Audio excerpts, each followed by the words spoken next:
Welcome viewers. So in this video, I'm going to recap the trading month of February. So it wasn't an active month for me. I didn't really trade actively, but let me just go through it. So now this is week one. So week one was between the 30th of January to the 3rd of February. So this week, basically the first week of February, I didn't really trade so much. As you can see on the 30th of January, it was a Monday. I had a buy setup which wasn't triggered. Then on 31st of January, which was a Tuesday, we had news where it took the day off. Basically, we had a CB consumer confidence. So news days, I usually take the day off. Now on the 1st of February, which was a Wednesday, we had news, we had ISM, we had OMC, so I took that day off. Then on the 2nd of February, I had a setup that didn't get triggered. So meaning I didn't trade that day. Then on the 3rd of February, we had an NFP, so I didn't, we had NFP and ISM, so I took that day off. So meaning on the first week of February, I didn't execute any trades. Yeah, so that week I didn't have any execution. So let me just jump straight to the second week.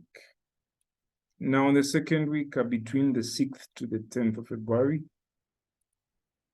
I did have some executions. So let me start off with a Monday. On the 6th of February, 2023. So I took a trade. It was a buy setup, which closed in loss. Let me just open that folder. That is here.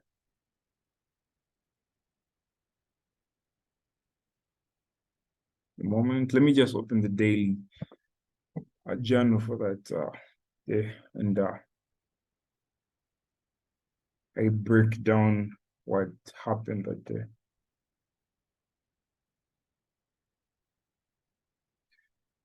Okay, so this was a day. So as you can see, let me just zoom a bit.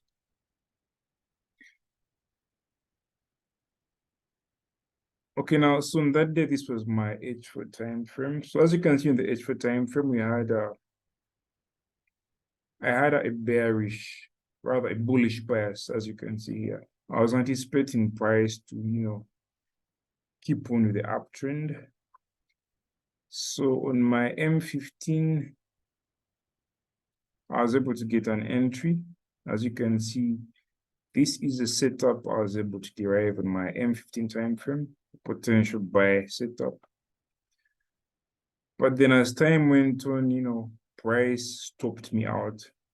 So now the reasons why I considered the setup, we had a daily bullish bias.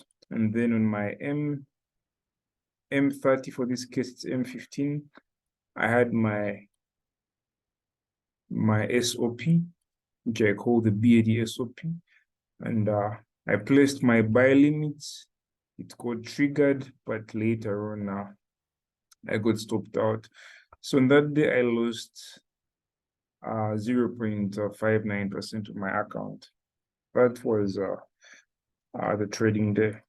It ended in a loss. So now let me just jump onto the next day, the 7th of February.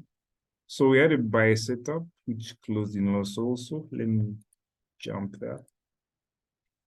The 7th of February. Let me open the daily journal for that day.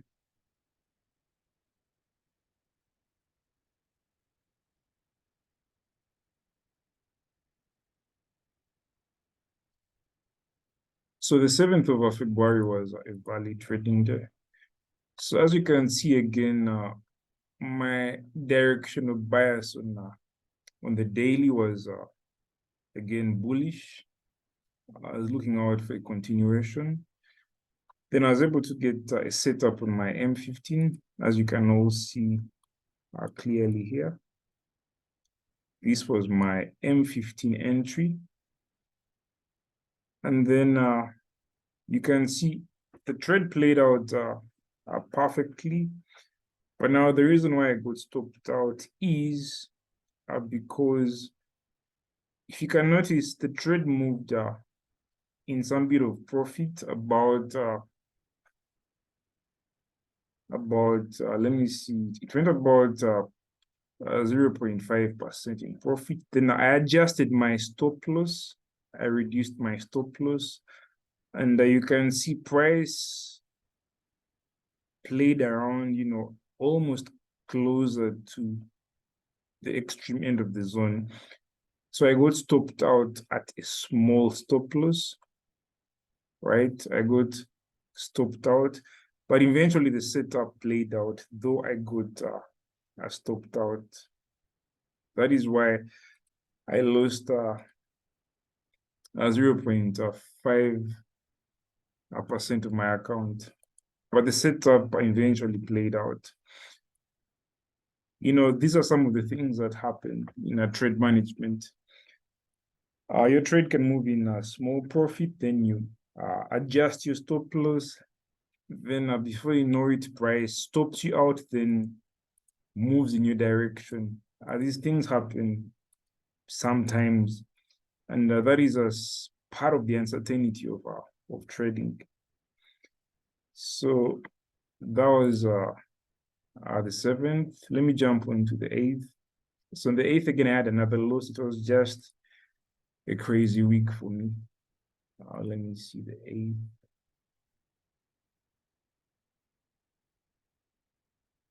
Let me open my journal for that day.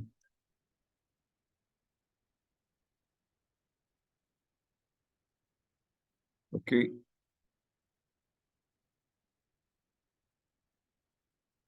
So as you can see on the 8th, my bias was still bullish on the daily. Then I was able to get an entry on my M30. You can see we had a break of structure. Then price was approaching my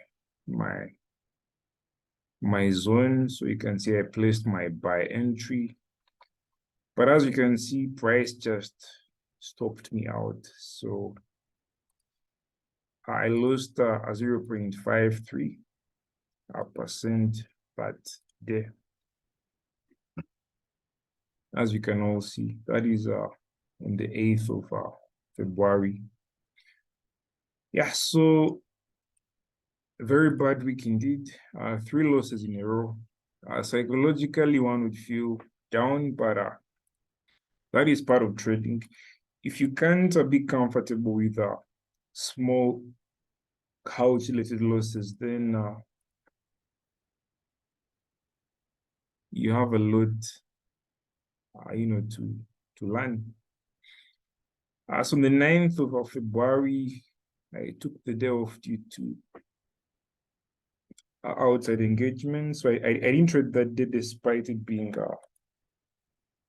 an official trading day.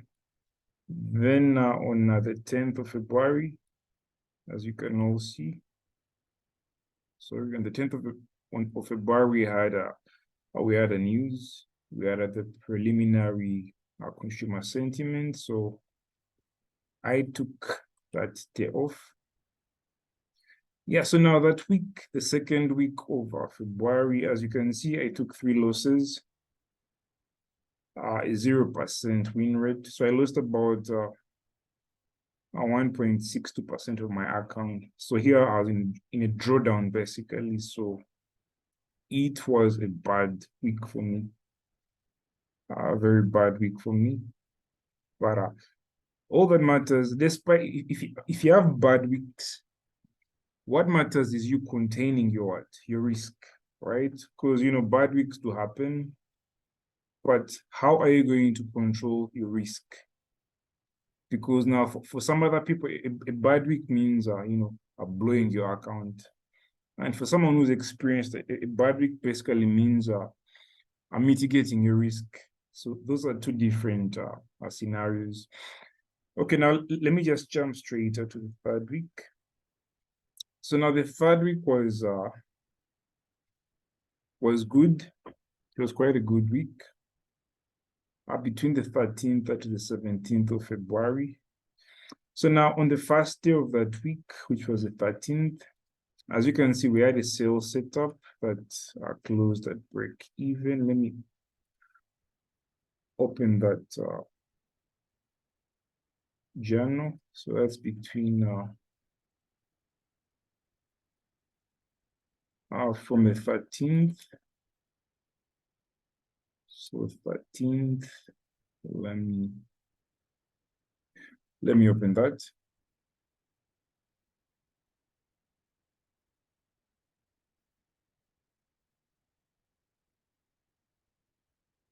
So what do we see here? Right, what do you see here? So it was a value trading day. So as you can see on my higher time frame, I was bearish, as you can see. Then I got a setup on my M30, so I placed a limit orders, as you can see. So I wanted price to retrace to my sell zone, then a drop. And you can see what happened here. This is after. Our price went into profit, then reversed back to my entry. You can see the setup here, right? So basically, I closed at break even because price reversed aggressively at the New York Open. So it was a break even there for me. There's nothing much I could do about it. So if price moves about 1% in profit, you can put your move your stop loss to break even. And then if it chooses to reverse, that is out of your control. So that was a break even there for me. So then let me jump to the 14th of February. That was Valentine's Day. Yeah, so now I had a sale set up, which I closed in profit. Let me jump there. The 14th of February. The daily journal. Let me see. Okay, let me just zoom out a bit. So this was 14th of February. Yeah, so now on my high time frame, as you can see, my bias was bearish, as you can see by that. Then on my M30, I was able to get an entry. I think it's clear. That was the setup I was able to get. Yeah, so price basically triggered my sell zone. As you can see, it activated. My sell order was activated. Then afterwards, price then reversed in profit afterwards. So it was a good day for me. So I closed the day in about 1.67% profit, which was okay. Then on the following day, Wednesday, which was the 15th of February. So we had a sales setup, which also closed in profit. Let me see. The 15th of February. Let me get to the daily journal.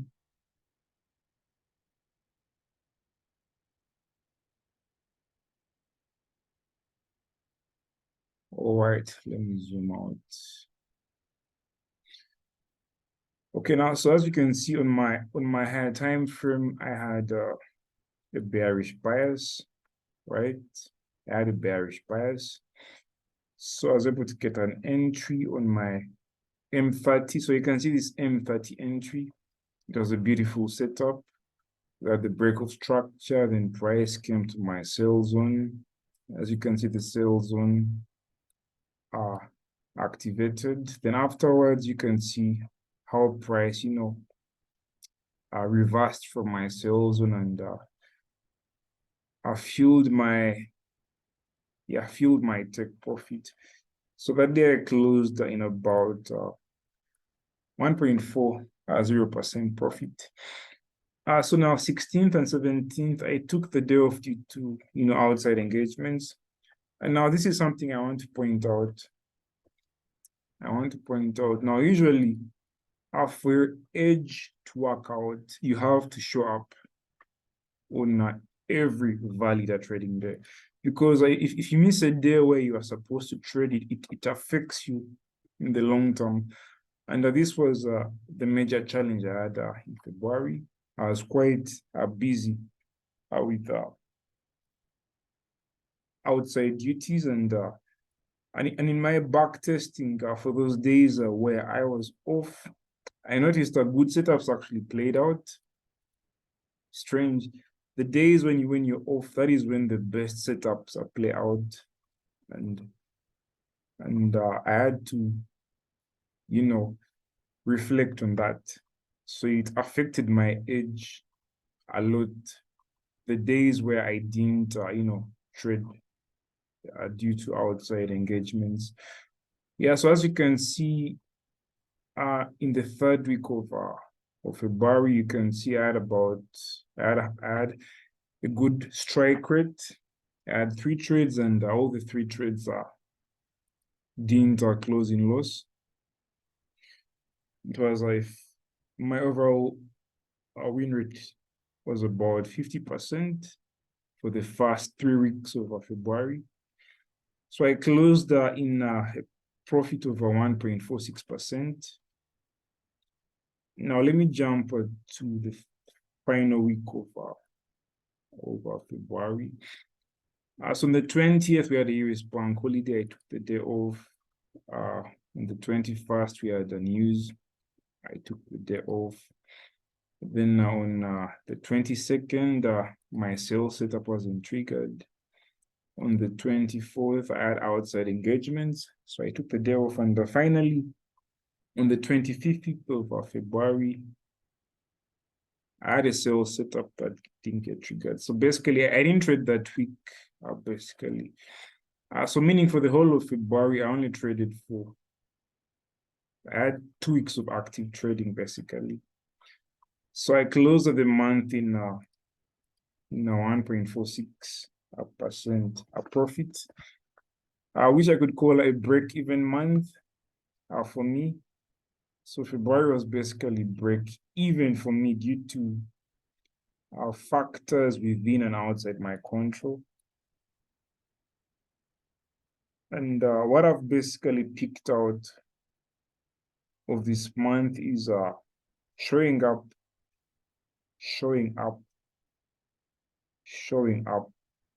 always show up, and prioritize your trading days, your valid trading days. If you have a valid trading day, prioritize it, because if you take the day off, it's going to reflect on your performance. So March is going to be an active month for me because I'll be cutting out schedules that will affect my trading. I'll be showing up.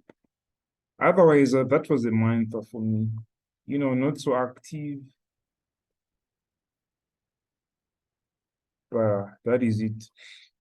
Yeah, so let me just conclude with this. So now here it says, trading is a whole process. You show up day after day after day and you focus on the process. That is all there to it, right? So the main thing is it's showing up. If you don't show up, it means that you are not respecting your process, right? Showing up on a valid trading days, it's going to reflect on overall consistency and profitability. Otherwise, I think let me end it here. And for those of you who have watched up to here, thank you for watching. And I believe you have picked a few things from my trading. My whole purpose is to show you the process of trading with its ups and downs. Trading is never a certain thing. You have to be able to adapt to whatever comes your way, and that is what I want to show in my recaps. Yeah, so that was February for me. So in January, January was a break-even month for me. Then also February, I could say February is also a break-even month for me because 1.46 profit is negligible to me. Yeah, so January, February haven't been the best of months for me due to many factors, but yeah, lessons learned, and we push forward. I don't want to linger so much in the past. All I can pick is lessons and push forward. Thank you for watching, and we meet again in my next recap. Bye-bye.